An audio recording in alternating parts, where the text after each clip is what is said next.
It's been over 4 years since the first Far Cry graced computers with its gorgeous tropical setting and unfortunate mutant twist at the end.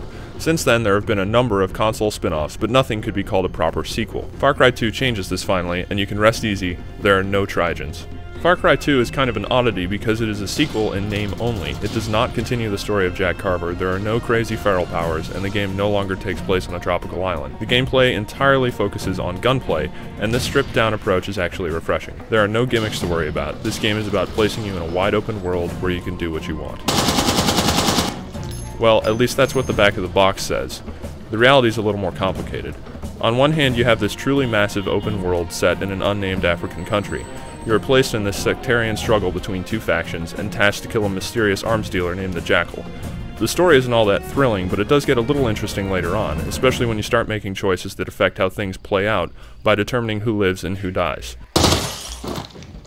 Just be aware it'll be a while before things really start to ramp up. To keep things varied, there are side missions that you can accept from your buddies that add to the overall experience. These friendly NPCs will grant you alternative ways to accomplish missions, and following their lead will upgrade your safe houses with healing items and ammo. The idea is you can build up a bond with your buddy by helping them or healing them when they're writhing on the ground in pain. It becomes an interesting choice whether or not you should risk your well-being to save them in hopes of rewards later, or if you should just let them rot. The artificial intelligence of the enemies is pretty good overall. They'll sometimes lose track of you if you hide, or blindly shoot if they know your general location. Other times they'll jump into jeeps and chase you mercilessly. All of this feels realistic and makes popping them in the head even more satisfying.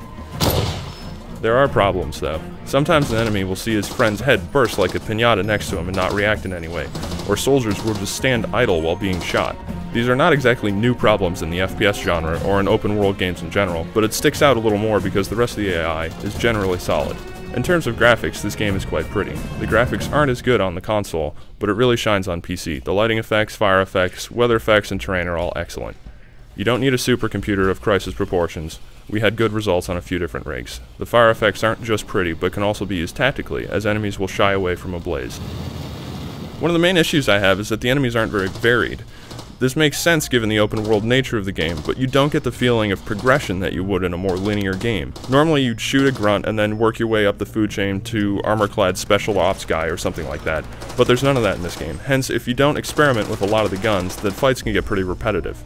That's not to say the game isn't immersive, because it definitely has immersive qualities. Used guns jam as weapons degrade, you have to fix yourself up by pulling bullets out of yourself, and enemies chatter to each other during combat. There are weird things though, like a magically updating objective map, but that doesn't really destroy the game's atmosphere. A more annoying issue is that since the world is so big, a lot of the time will be spent walking or driving around. You can fast travel in buses, but a lot of the time you have to hop into vehicles.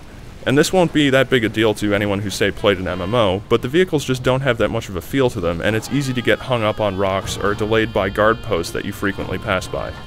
Multiplayer is the standard fare of deathmatch, team deathmatch, capture the flag, and there's a hybrid VIP territories mode, so you know what to expect. Although there really aren't any surprises for the PC and console versions, they do come with a very powerful and easy to use map editor. This is exactly the kind of thing that could lead to a very strong online community, so we're eager to see what people do with it.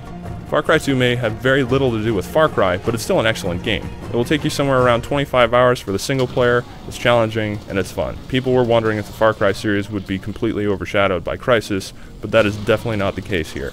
You would be wise to take a stroll through the savannah, just watch out for the zebras.